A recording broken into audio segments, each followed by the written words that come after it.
I speak to you about an extraordinary year and an extraordinary time.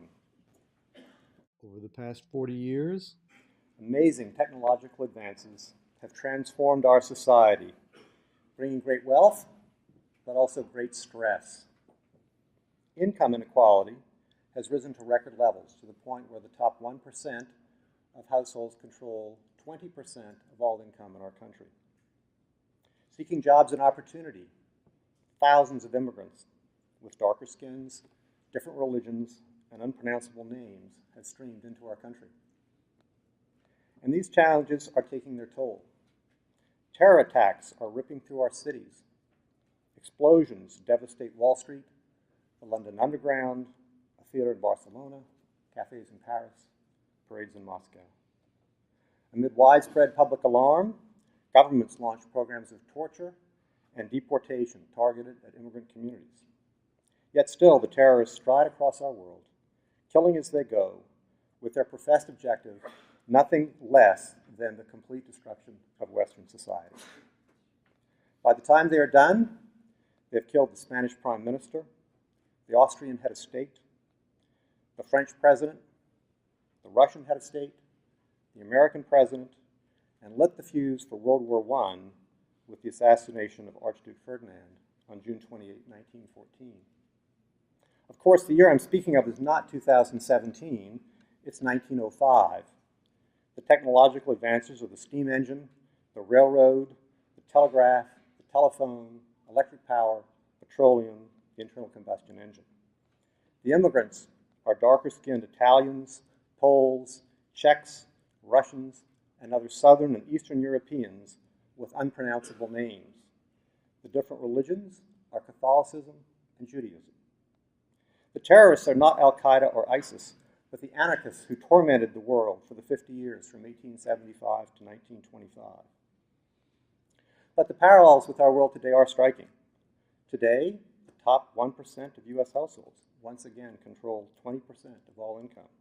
The same figures in 1910, and 20 times what they controlled when I graduated from college. Immigrants today make up 14% of our population, up from a record low of 5% in 1970, and the same percentages in 1910. And of course, we live in a period of worldwide terrorism and heightened fear of change.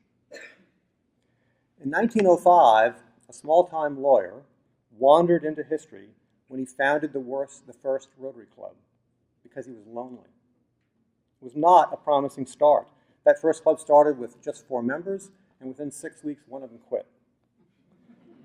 The club, with no clear mission, stumbled around for a couple of years, experimenting with different ideas, before initiating its first service project in 1907. But with that first service project, the Rotary Club of Chicago became the world's first service club. It had found its mission, a fellowship of community leaders united to provide service above self. 1 year later, the world's second Rotary Club was founded in San Francisco, and Rotary had found its footing. It grew and grew for 100 years. But in the U.S., that growth stopped in roughly 2005. Today, we are more than 30,000 clubs and 1 million members in 200 countries. We helped found the United Nations. We have built one of the largest and most respected and admired foundations in the world. We are on the verge of stamping out a disease for only the second time in history. And polio eradication is only the most important among the many thousands of Rotary service projects, including nearly 1,000 in our own district, helping millions of people from Cordeal to Kenya that our Army of Volunteers implements every year. But we face significant challenges, especially in the developed world, where membership is now in decline. And broadly, our challenge is the same challenge Paul Harris faced in 1905. How does Rotary achieve relevance in a changing world? This is the challenge for Rotary, for our district, for our clubs, and for us as individual Rotarians. So with that preface, I want to talk a little bit about where we are as a district and what we have in mind to try to make ourselves more relevant as we go forward. I want to start with mission. I'm a marketer. I believe mission is the core of any organization. We unite leaders from all walks of life, amplifying their individual contributions to make our communities and the world a better place to live and work. This is a very important mission, We live in a society that's highly polarized, in which we're all living in our own echo chambers, listening to our particular brand of cable, or listening to our particular part of the internet, kind of getting our same story reinforced in our minds. Rotary pulls us out of this. Rotary brings leaders from all perspectives together. It's never been a more important time in our country for us to be engaged in Rotary, for us to be talking with each other, listening to each other, and working with each other. Secondly, Rotary is an amplification mechanism, whether it's Marion Bunch or Dave McCleary or the Italian who first started polio. Everything in Rotary starts with one person who realizes that they want to change the world, and through Rotary they can. And it is through that amplification process that Rotary accomplishes great things. But it starts with an individual somewhere in our organization. And third, we are both community-based and world-based. We do not have one or the other focus. We have a very critical role to play in our communities, and we also extend that to the community of the world. This is a vital mission. And what matters is your club accomplishing that mission? It doesn't matter whether you're meeting or where you're meeting or what your dues are.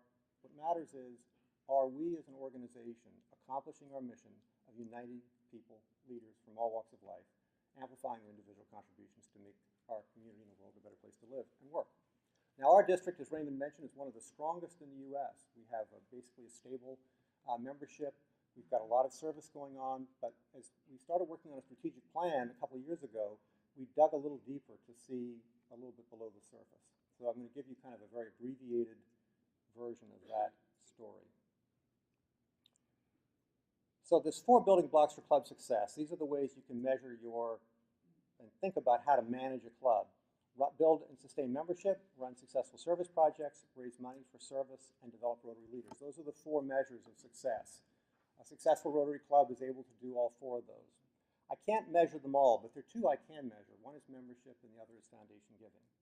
So this is showing you all our clubs arrayed from the most rapidly growing to the shrinking, from left to right, based on their 5-year membership trend. Not any particular year, not an average, but the trend line. And you'll see that 60% of our clubs are losing members. So we're stable at the top on the surface. But when you get beneath the surface, you see there's a lot of clubs that are really challenged with membership. And this is a time, Georgia's not getting smaller. There's not fewer Georgians every year. There's not fewer Georgians between 50 and 70 every year. Our target audience is growing, but we are not. If we look at foundation giving, it's a little more stable. Most clubs are kind of flat. But again, less than a third of our clubs are able to increase gifts. Our district giving level has gone up, but it's on the backs of relatively few clubs.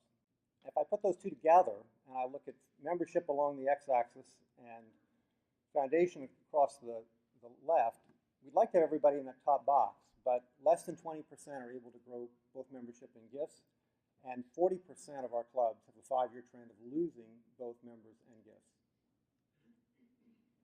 So the second area we look at is awareness. I'm a marketer, so this is natural. Marketing is very simple. Awareness, attitude, trial, and repeat. They're not going to become a customer if they've never heard of you.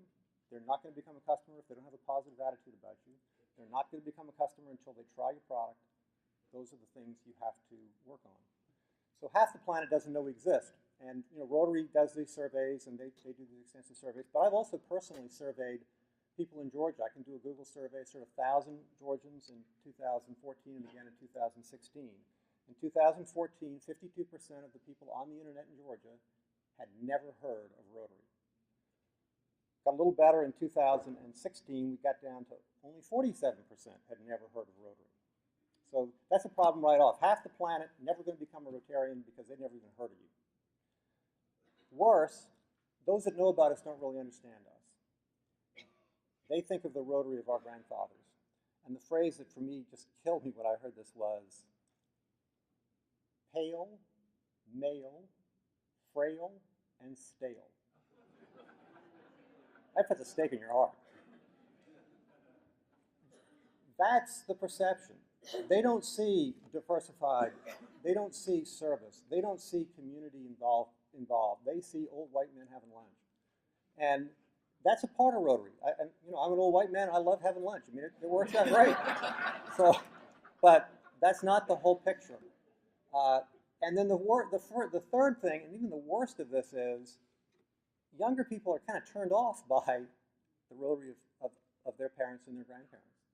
So this suggests that we have to think about changing. At least we have to think about it. We can't just assume that what's worked for 100 years is going to continue to work for the next 100 years. It's both at the Rotary level and it's also at the club level. Now the third area is the district. We have a very strong district. We have a tradition of a very strong district governor corps. And but we survey our clubs. I'm, again, market research, and we do customer satisfaction surveys. So we've done surveys. When you do satisfaction surveys, I've done a lot over the years, the rule's kind of 90% and above, that's an A. That's what Apple's going to get. 80% to 90%, that's kind of a B. 70%, that's kind of Comcast land. That's not where you want to be. So 80% is kind of the minimum. And we've gotten better. We went from 63% to 70, whatever that number is, percent, 76%. So, just the question was to leaders of the clubs, overall, what do you think of the support you've gotten from the district over the past few years? And we don't get terribly good reviews from our customers. So that also suggests that perhaps we should make some changes in the way we run our district. So where do we want to be? As part of our strategic planning, Rotary did their strategic plan, and then as part of our district strategic plan, we developed some goals as well. So Rotary strategic plan has got 3 pillars. Essentially, if you want to boil it all down, membership, support and strengthening clubs is really about membership, service, and public image. Now, any of you who've been in Rotary a long time, I suspect would say that 20 years ago, if somebody had suggested that 1/3 of the Rotary strategic plan would be around public image, you'd have said, no, that's crazy. That's crazy talk. I mean, Rotary's quiet. We don't brag on ourselves. But Rotary recognizes that we live in a different world. We need to get our word out there, that the world is not beating a path to our door.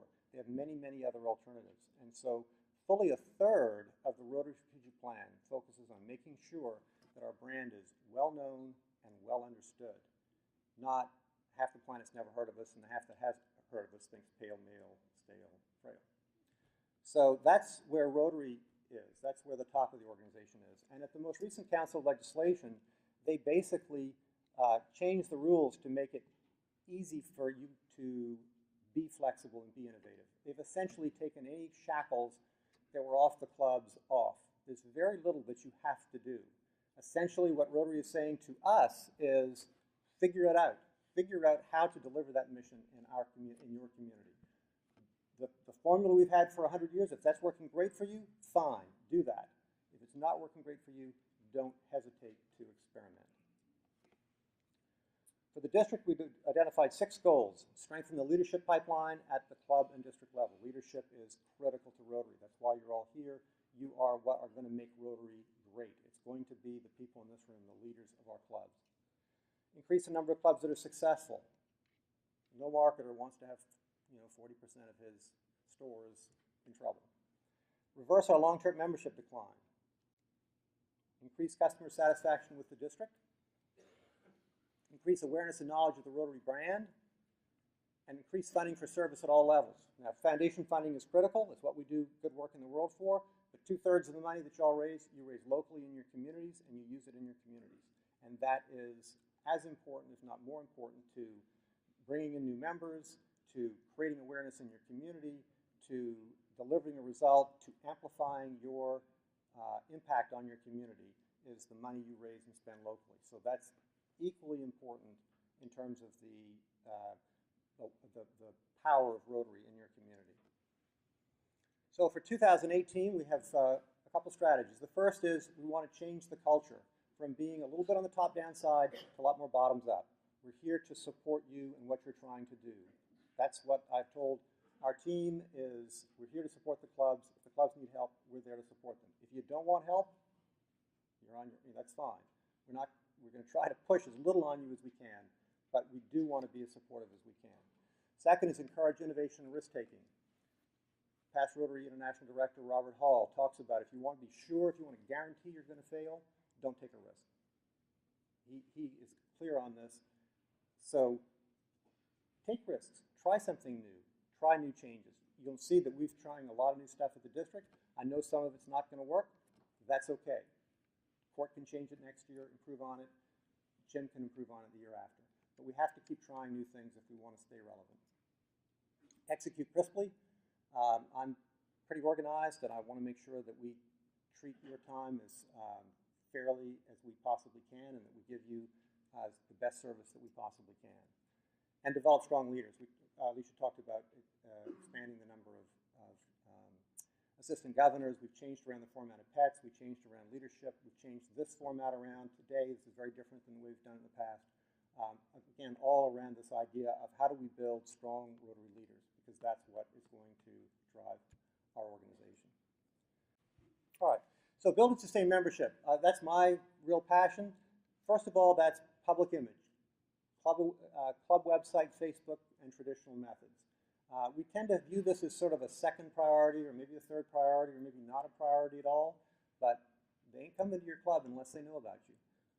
So it's critical that we make it a part of our club activity, making sure that we're telling the story of our club to our community. Second is focus on recruiting. There's a lot of talk about, attrition. We've got to solve the attrition problem. So let me let you in on a secret. The district's attrition for the past 5 years was 12.5% a year. Now, that's actually a really good number.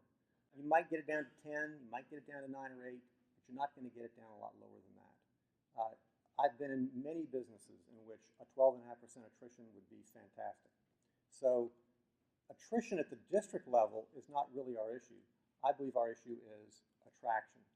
The other thing is that unless you want to be, president 7 times, you've got to be bringing new members into your club. And some of you know what I'm talking about. So, you've got to bring in your successors. You've got to because every club's got a mix of 3 people in it.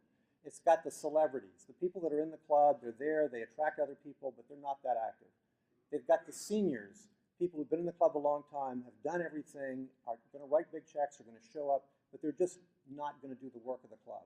And then you have your soldiers. Your soldiers are the ones who drive the club today and tomorrow. You need those soldiers, and they become seniors, and it doesn't necessarily take all that long. So you need to be bringing new people into your club to keep it vital, to keep it growing. Now, I just want to, because I'm a kind of a geeky, analytic guy, so there's a graph, another graph. On the bottom is average membership percent growth. So the number of new members brought in, not growth, but attraction. On the left, the y-axis, is attrition. So the red line is break even. You want to be on the right side of the line. You want your attraction percentage to be higher than your attrition percentage. There's a couple things you notice about that chart when you look at it. The first is a lot of bubbles on the wrong side of the line. Second thing is you'll see there's a little bit of a tendency for the bigger the club, the lower down it is. So generally, our small clubs really have to paddle hard. They're great at recruiting, but they're not so good at holding on to their members. They tend to have a lot of turnover. The bigger clubs are a lot more stable. The other thing you notice is there's kind of a floor on attrition at about 10%. I think there's one club up there, Griffin, which has had a 5-year attrition level under 10%. So if you're kind of in that crowd, you can't get to the right side of that line by going down, because there's a floor there. You've got to go to the right. You've got to increase your recruiting and attraction to get to the right side of the line. Now, if you're up in that area, I would say to you, your focus needs to be on recruiting. It needs to be asking more people to join your club. Now, if you're up here above 20%, 5-year average 20% attrition, and there's about 10 clubs that are in that area, then I think you need to improve your product. I think at that point you need to really take a hard look at, what am I doing here? How do I change the way I deliver on the Rotary mission in my community? Because 20% attrition is it's really hard to stay on top of that. And lots of clubs are trying new things. They're meeting at different times. They're moving their meeting place. They're going to 2 meetings a month as opposed to 4 meetings a month. They're going to a meeting and a service project and a social event a month. They're experimenting. They're taking risks. And if you're up there in that crowd, I encourage you, take some risks. Service projects. If you've got great, Larry Brewer told me once, he said a Rotary Club without a service project is not a Rotary Club. Service is what makes Rotary Rotary. And I just want to rattle off 10 real quickly. There's some tables out in the hall if you want to learn more about this. But I'm just giving you the names of people in the district who will help you with these projects. RILA, Jacqueline Donovan. It used to be constrained in terms of the number of people. They've expanded the program. We can send more people this year. Thanks to Raymond Ray. There's more capacity for RILA. RILA, I happened to go last year. Bob Hagan made me go. I was like, oh, I got to go to RILA. And I'm making you go this year. Yeah, Raymond, but I still got my friendship bracelet from when I went to RILA. It was fantastic, a fantastic experience. Laws of Life, Susan Mason, changing a high school student. I mean, you've all heard them in your clubs. It's just amazing. Talk about making an impact on a person that's going to last a long time. Be the Voice, Debbie Paulino. This is, again, another example of a program that came because one person in a Rotary Club somewhere got fired up about it, and it's using the power of Rotary to amplify this message. This is an anti-bullying program, easy to do, ties in nicely with Interact. If you're looking for a project, this is a great one to do. It works everywhere. GRSP, I just want to point out, not a scholarship program. GRSP is a peace program. We do GRSP because we want to bring potential leaders from around the world to our country, to learn about our country, and then to go back to their country and be leaders. This is not a scholarship program for the poor. It's designed to build peace in the world. That's why it was set up. That's what it exists for. And those of us who work with the GRSP kids and see how their attitudes change over the course of the year, both because of their exposure to the United States, as well as their exposure to the GRSP students from all around the world. They make friendships that will last them their entire lives. Again, a tremendous impact on the world. Rotaract, Nick Spates. Interact, Becky Nelson and George Keeling. Rotary Youth Exchange, a new program that Governor Raymond, an innovation this year is we're doing Rotary Youth Exchange. This is extremely popular in Rotary. We've tended to kind of shy away from it because of GRSP, but we're working on it. And Mike Parks is, again, one Rotarian who kind of badgered us all to say we really need to do this program in our district. We have 6 outcoming and 8 incoming, is that right? And capacity for more next year. Again, you're impacting a high school student, a tremendous program. Stop Human Trafficking. There's a booth out there. I think you all know that story. An amazing story coming out of our district. Family Health and AIDS Prevention started with Marion Bunch and the Dunwoody Club, now with the wonderful Alicia Michael in charge of it. Again, changing the lives of people we'll never meet. And then finally, our president, Ian, has asked every Rotarian to plant a tree next year. So my own Donna Smythe, my wife, has got a bunch of contacts and ideas there. If you're looking for an idea or a contact on doing a tree planting project, Donna would be happy to help you. District processes. We want to change these a little bit, or actually a lot, to try to, again, make the district more responsive and see if we can get that satisfaction number up. So technology. We have 4 technology platforms being flicked on our Rotarians. I've worked very hard personally to try to get that down to 1.5. If you will make the switch to the district platform, that basically means for your club, you've only got 1 platform you have to deal with. Your secretary still has to deal with Rotary International, but you don't have to deal with DACDB, you don't have to deal with Club Runner. It's free, it all works together. You're instantly in compliance with Rotary's branding standards. And if you talk to the clubs that have gotten pretty far along with that process, I think you'll find they're really happy with the technology. Also Facebook and using that as well. It's just such a critical way to get our story out. Second area is finances. We've tried to be good stewards of your money and not just have the finances done by amateurs. It hasn't worked out that well. So we will be hiring a part-time bookkeeper July 1 so that we can close our books on a regular monthly basis and issue reports on a timely basis. That's going to cost a little bit of money, but I can't live with the books not being balanced every month. District grant model, you've heard about that. Mary's doing a webinar on that. A lot of changes there. I'm not going to take the time at this point to give you my speech as to why that's a really good idea, but I think it's going to work out great. Youth protection.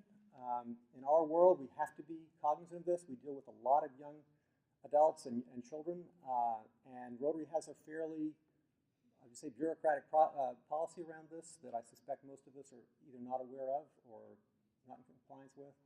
Ken Crowell from the East Cobb The East Cobb Club is working on developing a district policy. We'll get that done, and then we're going to start working with the clubs on making you aware of what Rotary's policy is with regard to dealing with youth, and to make sure you have the procedures in place that you need to ensure you're in compliance with the policy. All of us have heard the horror stories of the councilman who ends up being arrested for child molestation or whatever. So it's just, we just live in a world in which we cannot take this lightly. We have to take it seriously. And we just have to deal with a certain amount of bureaucracy so that when that call comes, we can say, yes, we have a policy, we know what the policy is, our Rotarians know what the policy is, and we follow that policy. Final area is governance. The last time we looked at district governance in a serious way was when Rotary International Director Robert Hall was district governor 15 years ago. It's time to look at it again. We will be forming an executive committee. This will be informal for a while, which will consist of these gentlemen and several others to meet monthly so that we have good communication across the district team. We'll be updating our strategic plan. That's a requirement of our bylaws. Jim Squire, as the district governor nominee, will be in charge of that process according to our bylaws. I'm hoping he makes more progress on strategies and tactics than I did. And then the whole issue of incorporation, et cetera, we need to address that again. It's been very controversial, but we need to look at that. We're going to celebrate success a little bit differently this year than we have in the past. District conference will be at Sandestin. There we'll do the Sheffield Follow Me and Rotarian of the Year Awards. We'll do the GRSP Awards and something we're calling Service Oscars, which will be a chance to really show off your projects to the whole district.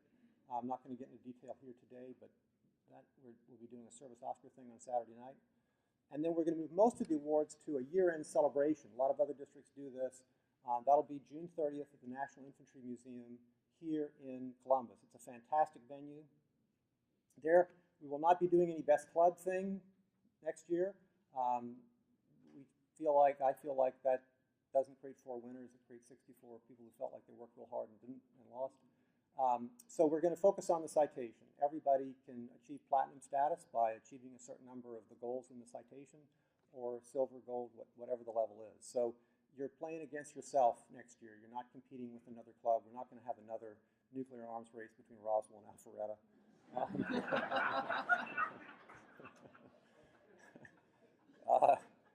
And I really, you're going to hear a lot about the Rotary citation. We're very lucky in that the citation this year is well organized from our perspective. We'll be doing foundation giving per capita. We're not going to be doing total foundation giving because that just tells us the largest club. We already know what the largest clubs are. Best membership recruiting, zone public image, and club awards. All right, I'm not going to do service Oscars. Communications and training. We're doing plan reviews in June. So we're looking for you to get your plans in by the end of May, and then we'll have a process for reviewing those with you in June. We're going to have just one weekly email from me. Try and make sure that if anybody wants to communicate with the club presidents, they're going to do it through this one email. And then we'll do a monthly email newsletter to those who want to get the district newsletter. No August Foundation seminar this year. Came at an awkward time of the year. People didn't really like it that much. Margie's putting together a certification process and some online training so that what you'll do is you'll go through a process of getting certified for doing a district, a global grant. You don't need to take a day to drive back to Columbus to get trained on this for the 4th time. You just got to get Margie happy, and then we're happy. Webinars, again, in the old days, we didn't have these tools available to us. We will be expanding the use of webinars for technical training. Meetings like this we need to use for where you can brainstorm, where you're going to work together, where you're in a group together, where you can network with other Rotarians around the district. But the technical training, how do I fill out this form, that we can do online. There's just 4 things that clubs have to do. The rest of it the rest of this is sort of optional. But there's some things I'd like to ask you to do. Number 1, exploit technology. Make it easier on, maybe not on you, because the transition can be hard, but make it easier on your successors. Number 2, raise your hand if your club needs help. We have help available for you at the district. Number 3, do something new to excite your club. It's so easy to do the same thing. It's kind of proven. We've done it a million years. But for the new members of your club, find something for them to do. A new social, a new project, a new program, a new, go visit a venue. Do something new to bring some excitement to your club. Number 4 is contribute at least 5% of your the money you raise to Polio Plus. Rotary wants most districts to give 20% of their district designated funds to Polio Plus. We don't do that in our district, and I'm not doing that. I'm giving all the money's going back to district grants into the district. So I'm not taking anything off the top to give to Polio Plus. But Robert Hall is the international polio fundraiser starting this year. We need to support him, and we need to stick it out. We've got another 5 years at least of this, but we are so close. It's just, to me, it's I watch that number every week, and we just have to keep investing in it. And I ask you to consider putting at least 5% of the money you raise into Polio Plus. And finally, reach for the Rotary citation. So you're all going to a mandatory club workshop. You should have sheets in your package that tell you which one that is. In your packets, you should also have copies of your plan, which look like this. That's printed off the website. For most of you, there's a lot of blank spaces on here, a lot of terra incognito. So we're hoping you'll do today is fill out the blank spaces.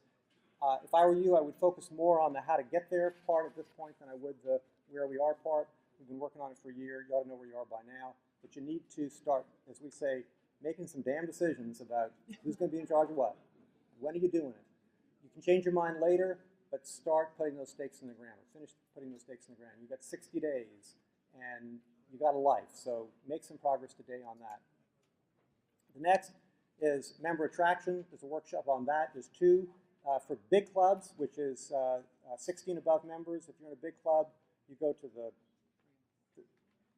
3 and 4, category 3 and 4. You go to the category 3 and 4 webinar, seminar, and just because the needs of those clubs around members are just so different.